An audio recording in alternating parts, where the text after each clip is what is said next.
ఓం శాంతి. గుల్జర్ దాది గురించి ఒకసారి నీలు అక్కయ్య ఒక విషయం చెప్తున్నారు. గుల్జర్ దాది గారిని ఎలా దగ్గరగా చూశారో నీలు అక్కయ్య మనకు తెలుసు కదా. గుల్జర్ దాది గారికి ఎముకల సమస్య లేక మరేదైనా కారణం వల్ల చాలా నొప్పి కలగబోతుందని అనిపించింది. ఒకసారి ఎవరో దాదీతో, దాదీ మీకు చాలా నొప్పిగా ఉండి ఉంటుంది కదా అని అన్నప్పుడు దాదీ గారు ఇలా సమాధానం ఇచ్చారు, అలా అనకండి, ఎంత నొప్పి రావాలనుకుంటే అంత రానివ్వండి, ఎలాగైనా నాకు పునర్జన్మ లేదు, మళ్ళీ జన్మ తీసుకోనక్కర్లేదు, అందువల్ల ఈ నొప్పి గురించి నాకు ఎలాంటి పట్టింపు లేదు అని చెప్పి. నాకు ఇంకొన్ని విషయాలు గుర్తొస్తున్నాయి దాదీ గారి గురించి. నేను విన్న మరొక విషయం ఏంటంటే, దాదీ గారిని ప్రత్యేకంగా ఒక ప్రశ్న అడిగారు. దాదీ, మిమ్మల్ని బాబా తన నిమిత్త రథంగా చేసుకున్నారని మీకు ముందే తెలిసిందా, లేదా మీ నుండి ఏమైనా అనుమతి తీసుకున్నారా అని. అప్పుడు దాదీ గారు ఈ విధంగా చెప్పారు, ఆ రోజు నేను సూక్ష్మవతనంలో బాబా దగ్గరికి వెళ్ళినప్పుడు బాబా నన్ను చాలా ప్రశాంతంగా తన వతనంలో ఉంచారు. నేను ఎంతో హాయిగా ప్రశాంతంగా నిద్రపోయినట్లు అనిపించింది. ఆ తర్వాత నేను మేలుకున్నప్పుడు నా ఎదురుగా బాబాని చూశాను.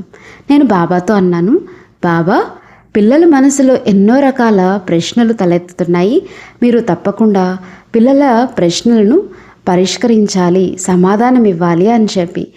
మీరు తప్పకుండా ఇవ్వాలి. అప్పుడు బాబా, నేను వాటిని పరిష్కరించి మాత్రమే దానికోసం మాత్రమే వస్తాను అని జవాబిచ్చారు. ఆ తర్వాత దాదీ అన్నారు, నేను అనుకుంటున్నాను బహుశా అదే రోజు నుండి బాబా ఈ రథాన్ని తన కార్యం కొరకు ఉపయోగించటం ప్రారంభించారు మరియు అప్పటి నుండి నిరంతరాయంగా ఉపయోగిస్తూనే వచ్చారు. దాదీ గారితో కలిసి ఉండే అద్భుతమైన ఎన్నో సంవత్సరాల అనుభవం నాకుంది. ఆ విషయాల్ని నేను ఇదివరకు ఒకసారి వినిపించాను కూడా, కానీ ఇప్పుడు కొంచెం వినిపిస్తాను. మొదటి విషయం ఏంటంటే, నా ఉద్దేశంలో దాదీ గారి బుద్ధి చాలా చురుకైంది, తీక్షణమైనది. ఒకసారి దాదీ చెప్తున్నారు, నేను చిన్నగా ఉన్నప్పుడు నాకు చదువుకోవాలనే కోరిక చాలా ఎక్కువగా ఉండేది. కానీ మా లౌకిక బంధువుల్లో పెద్దమ్మ అయిన రుక్మిణి దాదీ గారు నాకు చదువు చెప్పించేవారు. ఆమె ఇంగ్లీష్ టీచర్, కానీ ఆమె నన్ను ఎప్పుడు తిడుతూ ఉండేవారు. నాకు ఈరోజు వరకు అర్థం కాలేదు ఆమె నన్ను ఎందుకు తిట్టేవారు. అయితే నేను తిట్లు తినే అంత తెలివి తక్కువ దాన్ని అయితే కాదు కదా అని నాకు ఈరోజు వరకు అర్థం కాలేదు. నిజానికి దాదీ గారి బుద్ధి చాలా తీక్షణమైనది, చాలా తెలివైన వారు. నేను మీకు ఒక ఉదాహరణ చెప్తాను. ప్రారంభంలో దాదీ గారు ఢిల్లీకి వచ్చినప్పుడు నాకు దాదీతో కలిసి ఉండే భాగ్యం లభించింది. ఎక్కడైనా ఉపన్యాసం ఇవ్వాల్సి వచ్చినప్పుడు కొన్నిసార్లు మేము జగదీష్ భాయ్ గారిని దాదీ కోసం ఏం మాట్లాడాలో రాసి ఇవ్వండి, దాదీ అదే మాట్లాడతారని అడిగేవాళ్ళం. ఎందుకంటే అప్పట్లో అకస్మాత్తుగా లెక్చర్స్కి వెళ్ళాల్సి వచ్చేది. అలా ఉపన్యాసం కోసం దాదీ గారు బయలుదేరినప్పుడు నేను సగం ఉపన్యాసాన్ని నోట్స్ రాసుకునేదాన్ని, కానీ నేను దానిని గుర్తుపెట్టుకోవడానికి నాకు చాలా ఎక్కువ సమయం పట్టేది. కానీ గుల్జార్ దాదీ గారు మాత్రం నాతో కేవలం నువ్వు అది చదివి వినిపించు అని అనేవారు. ఆ చదివిన దాన్ని విని దాదీ కేవలం కొన్ని ముఖ్యమైన అక్షరాలని రాసుకునేవారు.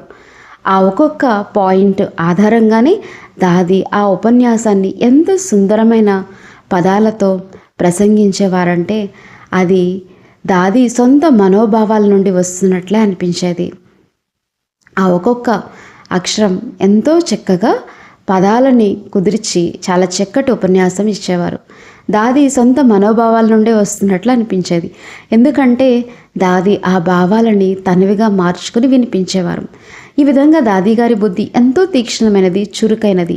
అందుకే బాబా ఈ రథాన్ని తనదిగా చేసుకున్నారు. నా ఉద్దేశంలో ఇలాంటి విశేష గుణాలు సాధారణ మానవుల్లో ఉండడం సాధ్యం కాదు. స్వయంగా అవ్యక్త బాప్దాదా ఒకసారి మహావాక్యాల్లో ఉచ్చరించారు కూడా. అంతటి మహాన్ శక్తిని, సర్వశక్తివంతుడైన భగవంతుణ్ణి తనలో ఇముడ్చుకోవటం మరియు అంత సుదీర్ఘ కాలం పాటు ఆ పాత్రను విజయవంతంగా పోషించటం అనేది సామాన్యమైన విషయం కాదు. ఇది కేవలం ఈ రథానికే సాధ్యమైంది. ఎందుకంటే దాది గారు ఆ కార్యానికి ఎంతో యోగ్యమైన వారు. అందుకే నేను ఏం చెప్తున్నానంటే, ఈరోజు మనందరం దాదిని గుర్తుపెట్టుకోవడము అంటే దాది యొక్క ఆచరణ, తను చేసినటువంటివన్నీ గుర్తుపెట్టుకోవాలి.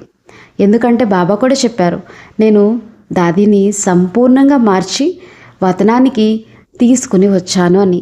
నిజంగానే అలాంటి సంపూర్ణ ఆత్మను ఫాలో చేయడానికి మనందరికీ ఒక గొప్ప ఉదాహరణ. మేము సాకార బాబాని చూడలేదు. ఒకవేళ మీరు సాకార బాబాని చూడకపోయినా గుల్జార్ దాది గారిని అయితే చూశారు కదా. అందుకే సాకార దాదీల ద్వారా యథార్థత అంటే ఏమిటో మనకి చూపించిన ఆ ప్రియమైన బాబాని అనుసరించండి. దీనివల్ల మన జీవితాన్ని ఎంతో ధన్యంగా భావిస్తాము, చేసుకోవచ్చు. ఓం శాంతి.